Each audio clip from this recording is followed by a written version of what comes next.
Hello everybody, and welcome back to another episode of Enigmatica 2 Expert Mode Season 2.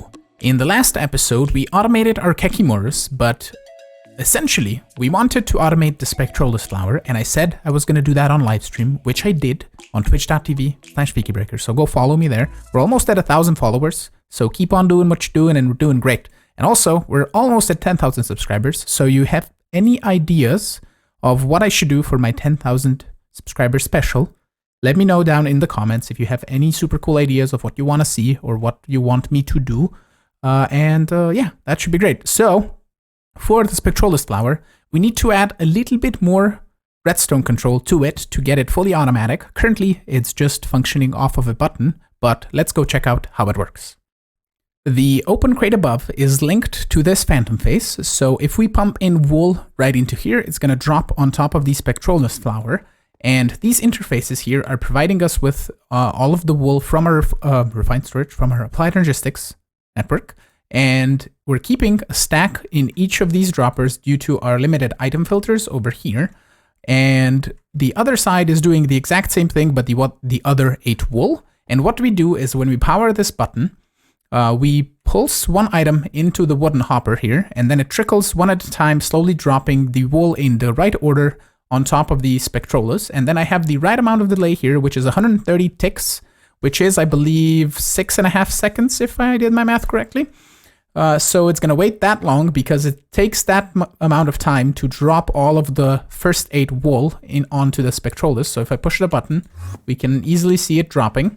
And then it needs the light, yellow, lime, pink, gray, and then it's going to need the light gray, boom, light gray, cyan, purple, wool, red, black, and then it's done for the white again. So then we are going to wait until this meter pretty much almost drains out, because it's not really a point to drop more wool, I think, right now, because we're just going to be wasting it, I think. But I did a few tests with dropping the wool one at a time with delays in between and waiting for this mana that is in the Spectrolous Flower to drain all the way down to 0, and it makes no difference. It made the same amount of mana.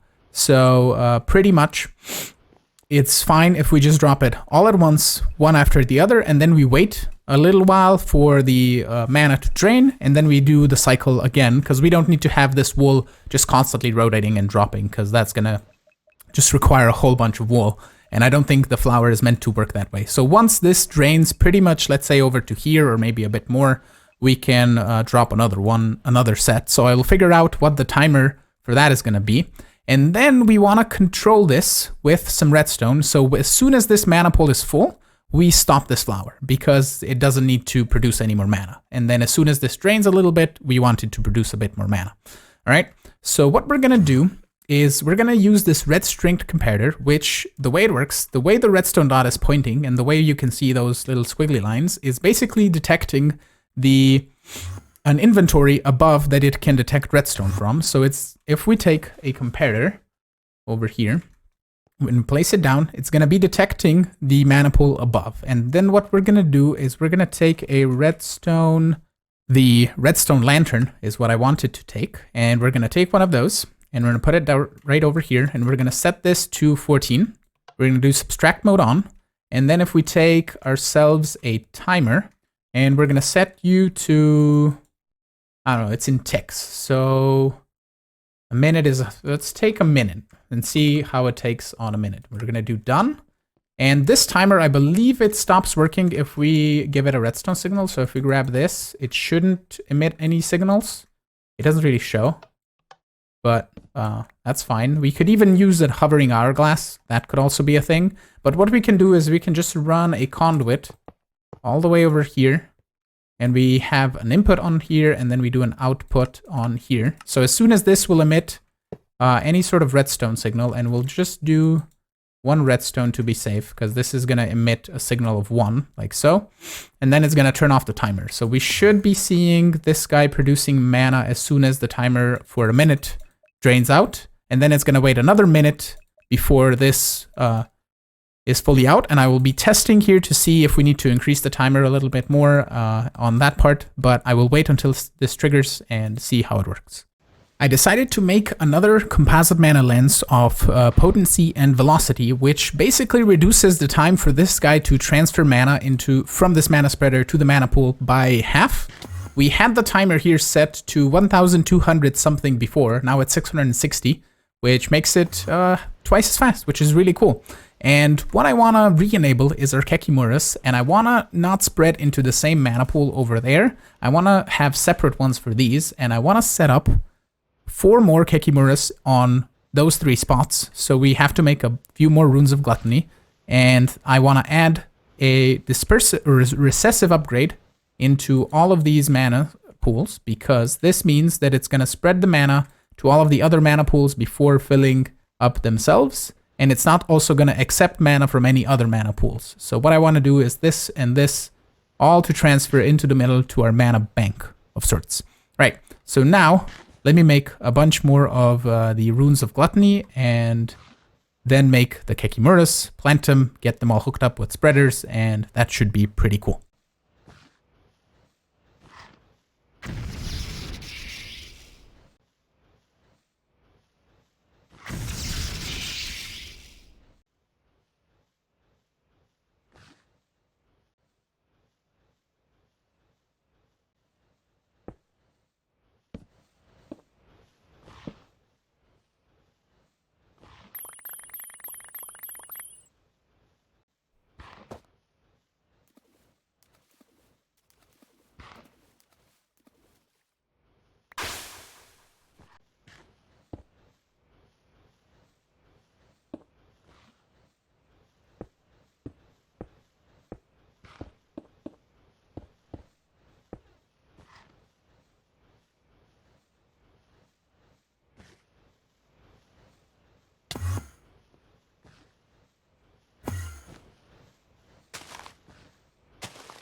The next thing that we need to automate is the Elven Gateway Portal, which can be done super simply by taking a open crate, putting it right here, and then a conveyor belt like so. So we drop the item onto the conveyor belt and it gets rolled into the portal. And then underneath here, we're gonna set up a phantom face that's gonna link to the open crate. And then I wanna set up the exact same thing that we have over here, but for all the things that we can produce with the portal.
I decided to change all of the level emitters to be 256 items instead, because then it's kind of equal with the mana items that we have and also the Alfheim items as well. So down here works the same way as that thing over there. We just extract with a redstone signal. The only thing that I did differently here is I added extract speed downgrades, and I did also add them over there in between cuts here. And basically what these do is this guy is going to do 2 items per operation instead of 4 normally. And if you just put in 1, it's going to do 1 item per operation, which is perfect for all of these, so we don't overload the portal, because that, I think, what happened. We were putting too many items in, and it was not tossing anything out because it couldn't, I think. So that sorts that problem out. And these are set to 256, as I said, and everything else is pretty much the same. We have a collector here with an interface, just putting items directly into the network. And that is pretty much Botania, all fully automated, except the runes. If we wanted to, on live stream, we can tackle that. That could be a project to do.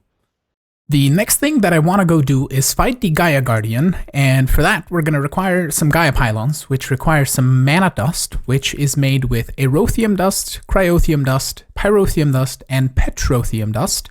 And we have all of those rods in the system, and since we have them on autocraft, I think it's easily done just by a crafting recipe to turn the rods into powder. I don't need to go make it to a pulverizer, because that's going to cause more lag because it's more machines and it's just going to be easierly completed that way. So let's go set up those recipes next.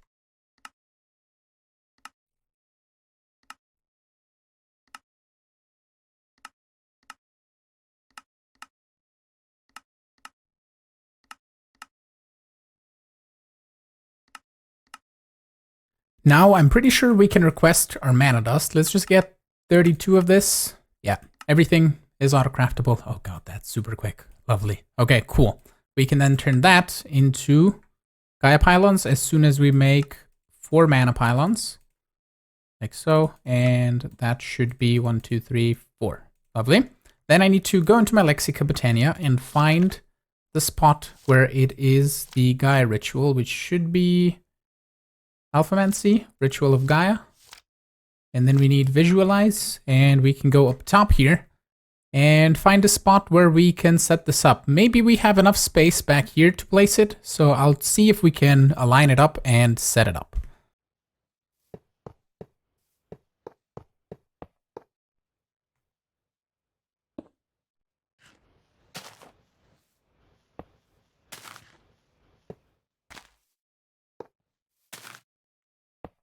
This is all the Terra Steel that I have, and I need to save 4 blocks for the Terra Steel seeds that we are going to make once we get to the last tier of the altar in Astral Sorcery. But we can fight the Gaia Guardian at least once, and if we want to fight him more than once, I'm going to just make the Terrestrial Agglomeration Plate, and then I'm going to grab a bit of Lapis. I don't know if it's 5 Lapis and 5 Living Rock, or the other 5, or it's 5 and 4, and I don't know which one it is. I always forget. So we're going to grab 5 of each. And we can come over here, for example, and just set it up. And we're completing quests as well. So over here.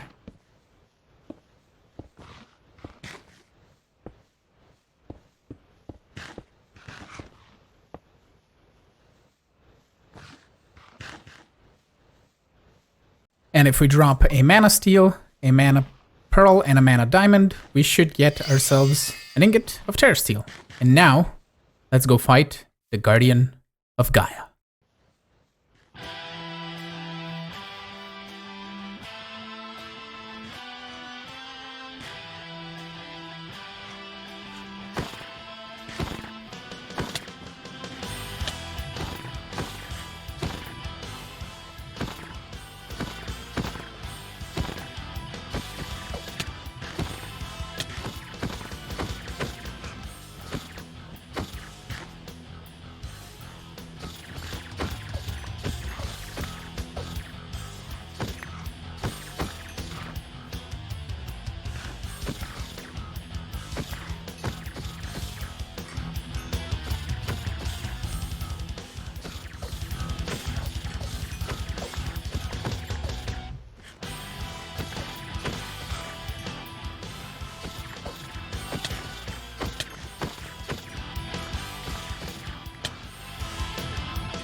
And there we go. The Gaia Guardian is complete.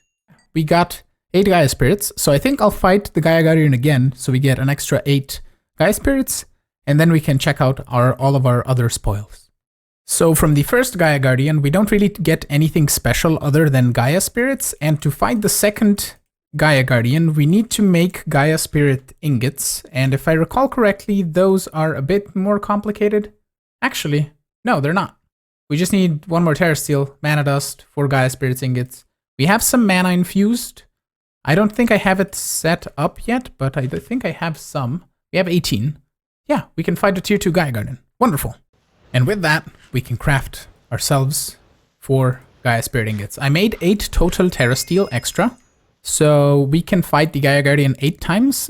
We get the Dice of Fate, this guy, which can turn into, I think, 6 total artifacts, which is 6 sides of die, but you can get the same roll. So I made 8 total. And once we get more Gaia Spirit ingots from the second tier of Gaia Guardian, we should be good to make more of the ingots, and we can fight it again and again and again until we get all 6 artifacts. Wonderful.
And there we go.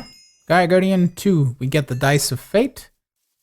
We get all the things. Let's sort it out into the storage system. We get Mana Steel, Mana Pearls, Mana Diamonds. We get the Wills as well. We get 16 Gaia Spirit ingots for each of the tier 2 ones that we hit or kill. And now I can make more of these. So we can make another 2 because we're out of the Mana Dust. Not a problem, you know, we have all the Mana Dust in the world. So we can do that and make next 2. Cool. So I just have to repeat this at least 6 more times. I managed to get 6 Dice of Fate. So let's see. 1, 2, 3, 4, 5, and 6. Aha, all of the things. So the Ring of Thor, all the noises. Do we even have ring slots? I think you are a ring slot and you are also a ring slot, but the Ring of Thor, I believe, gives us an extra 10 hearts if we have any sort of mana thing in our inventory. So let's make a bit more Terra Steel. I'll grab half a stack of all of these, make a couple more ingots so we can make some more baubles. I don't think this is a bauble, but it is a mana mirror, and we can attach this or connect it to any sort of mana pool. And that means that we have mana in our inventory. And I forget which, I think it's, no, the Ring of Odin gets us extra hearts. Yeah. That's gonna get us an extra 10 hearts. Sweet. We don't need the Ring of Loki or the Ring of Thor. The Eye of the Flugel is kind of like a teleporty thing. The Fruit of Grisaya is an infinite food source, which we don't need because we have our meat feeders. And the Key of King's Law, this is still by far one of the best things in the game ever. Because you hold right click and then you get all of those, which is so difficult to see, and then you aim that at something and then all of them shoot at it and make a cool particle effect, and it just looks really, really neat. I believe the next thing that is in order is to craft a Bifrost rod and then turn that into Bifrost blocks, and I'm just gonna make 16 and then a stack. Just because we needed more than that. Okay, and with that, we can turn our spreaders into Gaia spreaders. So I'm gonna grab all of our spreaders that we have in and around the base here. And we're just gonna turn all of those, even this one. And what do you require else? A colored lens. from that, which requires the Celestial Altar, so we need to do a bit more crafting with Astral Sorcery. It can be any colored lens, so let's just make this Ignition one. Seems simple enough, just the lens, 2 aquamarine, and a bunch of blaze powder. And since I already set it up, let's make the thaumium seeds as well, because those are going to be required for us to get more thaumium, because it's a thing that we need in the future, and we can set them up in the compact machine where we have all our seeds. And now, if we search for Ignition, we should be able to shift right click all of those, and we can zerp. And we don't have enough starlight. Be nighttime. Wrong thing. Starlight. Huzzah! And it should just make 8 in total, I think.